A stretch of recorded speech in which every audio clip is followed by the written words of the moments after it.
If I could save time in a bottle, the first thing that I'd like to do is to save every day. This particular whiskey has had 3.5 months in the bottle, opened, oxidizing, and getting ready to enjoy. I do this kind of video when I've had one, when I start with a bottle and I make a video, I open it for the first time and I try it. Now there are some bottles that need to open up a little bit. This was one of those.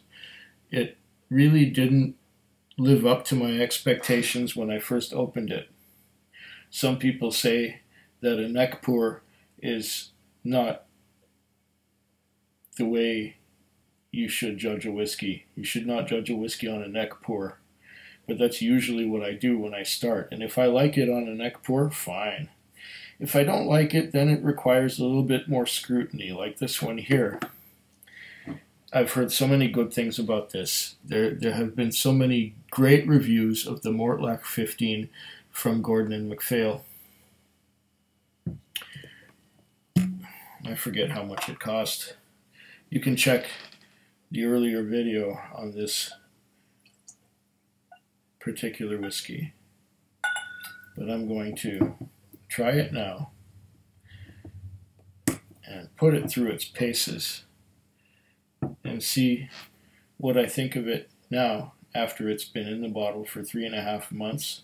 I've occasionally taken pulls off of it. As you can see, it's gone down pretty fast. And every time I tried it, it was better than the last time. So this revisitation should be interesting. And I want to thank everyone who has subscribed to me recently, who subscribed to this channel. It's you out there who have made it possible for this channel to be more than twice as big as it was just, a couple weeks ago. Even a week ago from my perspective. But this is a pre-recorded video. And you should be seeing this sometime, I think the second Friday, or the first Friday of, is that right?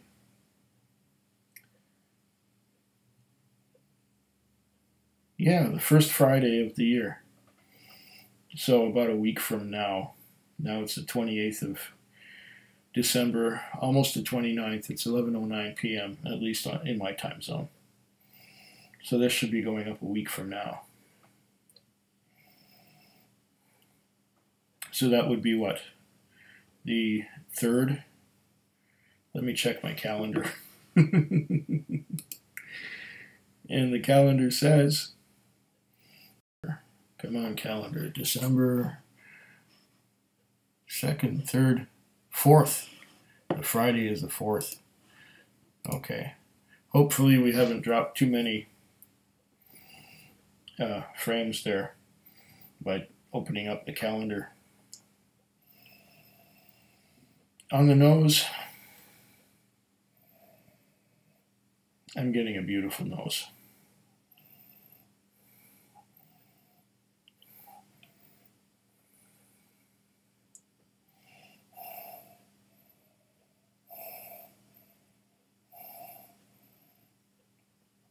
I'm getting sherry.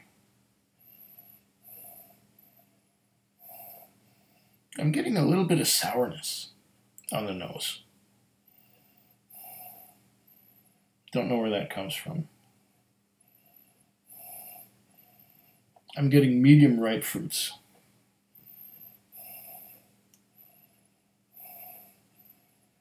I'm getting things like plums.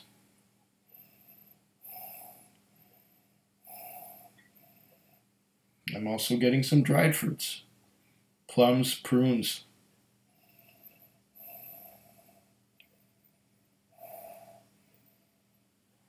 I'm getting some juicy grape.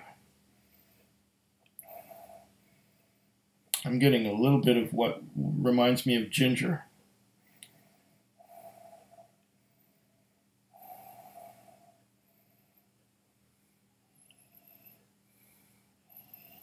Now I'm getting a malty note. There is a malty note in there. Cereal. Malt.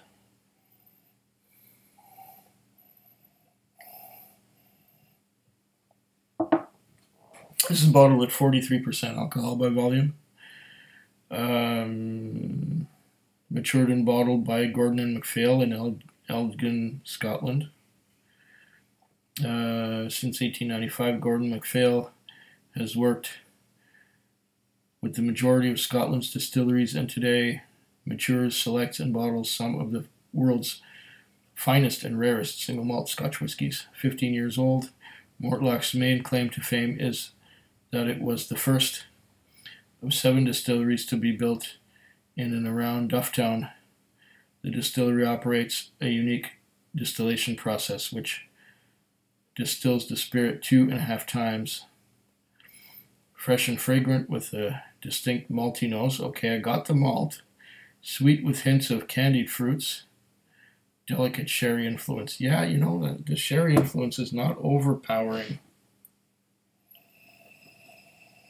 And yes, I can get the candied fruits on the nose.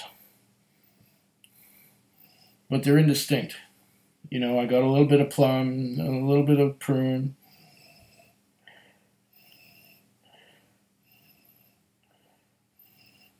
A little bit of citrus.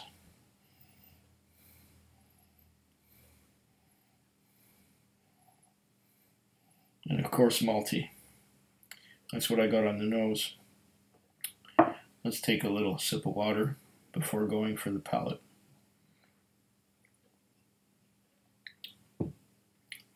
Well, sometimes a sip is a gulp. Yeah, nice.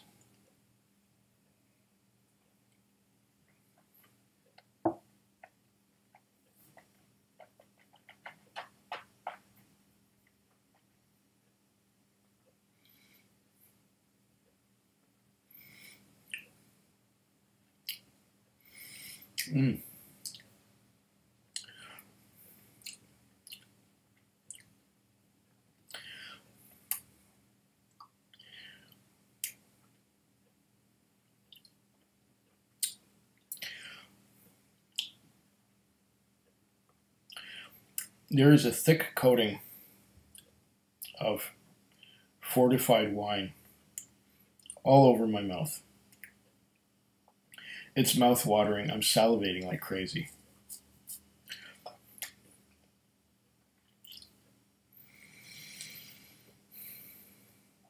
I'm getting indistinct dark fruits.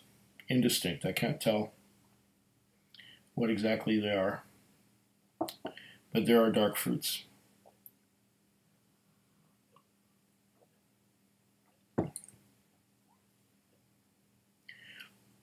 Maybe I'll be able to get closer with a second sip.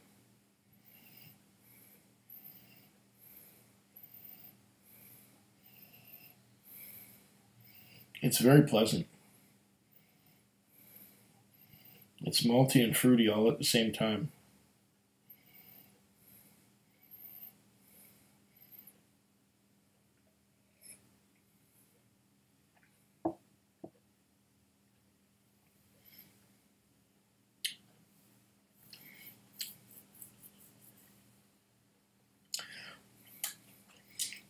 It's a dry mouth coating.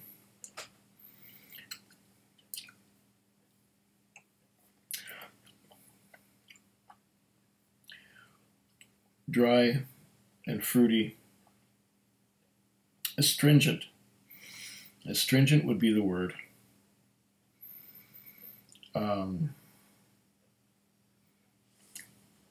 Getting plums and prunes and grapes, like a grape juice.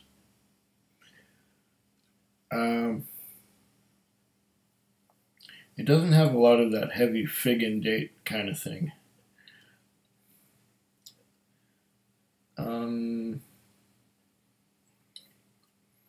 What's that other flavor? There's another flavor in there. You know what? Maybe a little bit of water will bring it out. I'm going to try that. I'm going to just add a little bit of water. There's a drop. There's 2 drops. Let's go for a third. 3 drops. 3 tiny little drops of water. Is this going to make a difference? I hope so.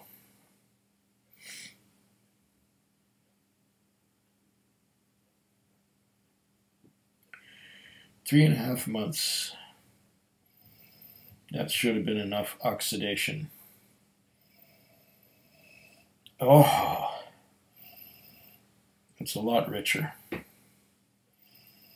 The 3 drops have released the nose.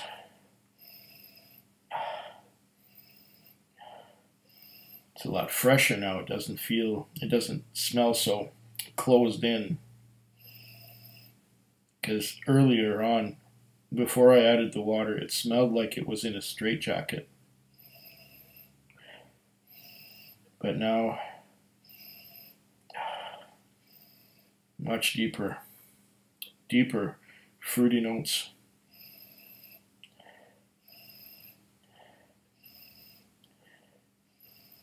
Plums, berries, not sure which berries. A little strawberry and raspberry. It's like a marmalade almost.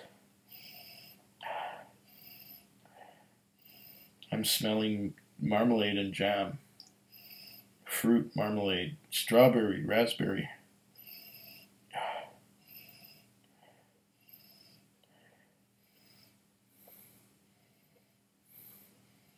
A little malty on the side. Now I have one nostril that's clearing out and the other one is hopefully not plugging up. I'm getting some malt and some vanilla.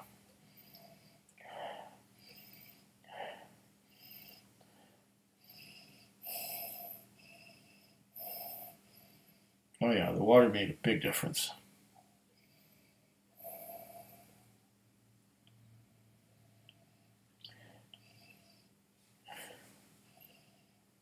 There's some citrus too, but the citrus is covered up by that plum and berry kind of thing.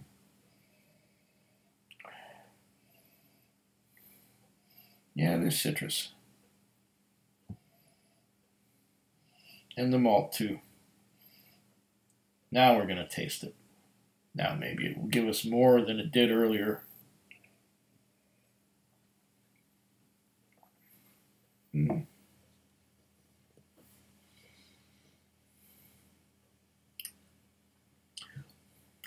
Mm. Sweet fruits.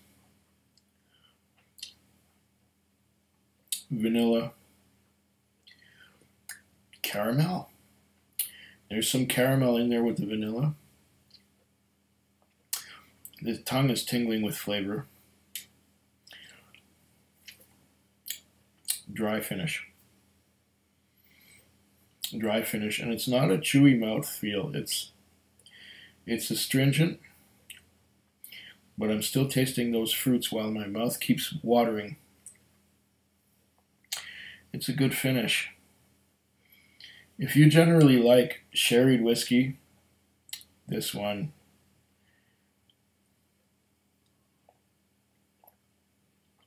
is very pleasant without being a sherry bomb. There's some complexity there, but you have to get through the fruity notes to get to it. Malty. Some caramel. Not at all bitter. I was expecting some bitterness because this is, I think, European oak.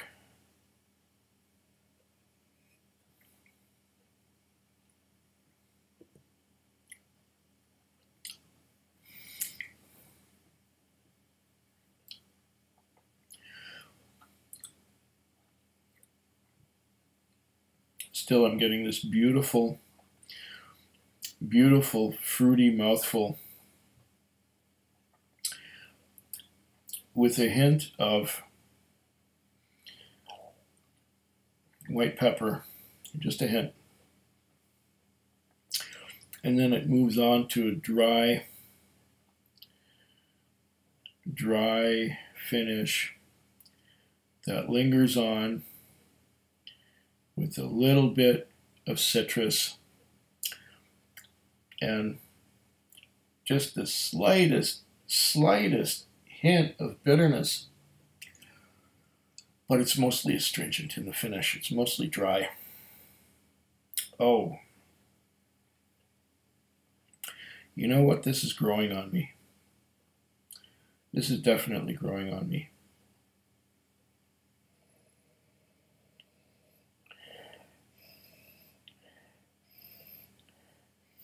There's a lot more vanilla on the nose now that it's opened up.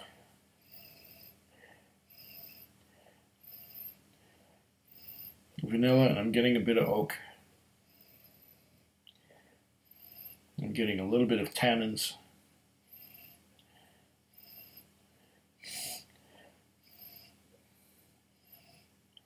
And malty.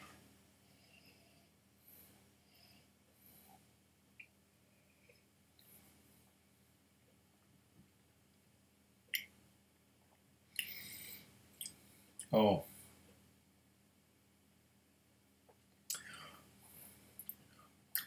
And then there's that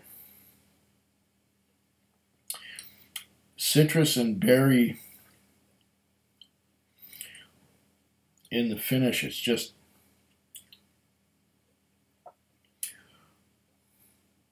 orange and strawberry marmalade in the finish. Beautiful.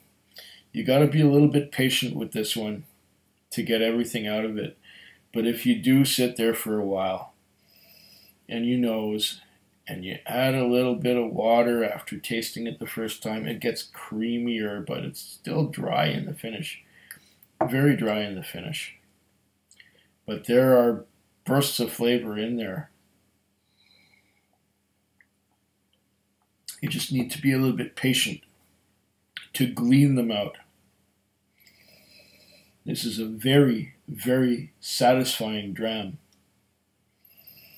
if you take your sweet time with it.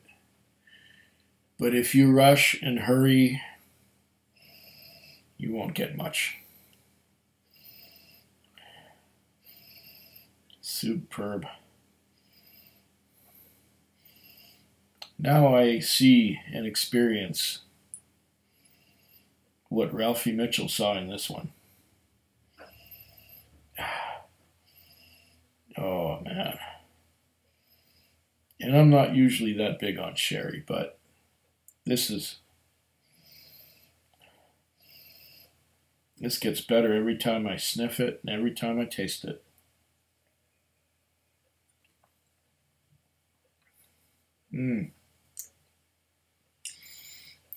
Oh, I wasn't joking.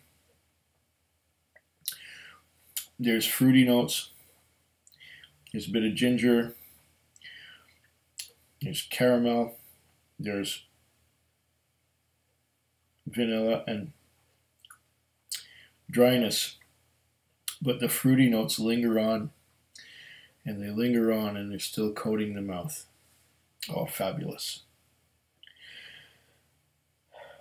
That was my third dram of the night. I started with the famous grouse to get my palate going.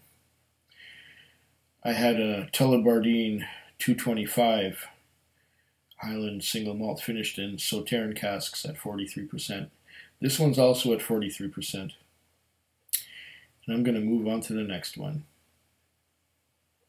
Slancheva. Food quick. Food quick. Food quick. Food quick. Food quick. Yeah.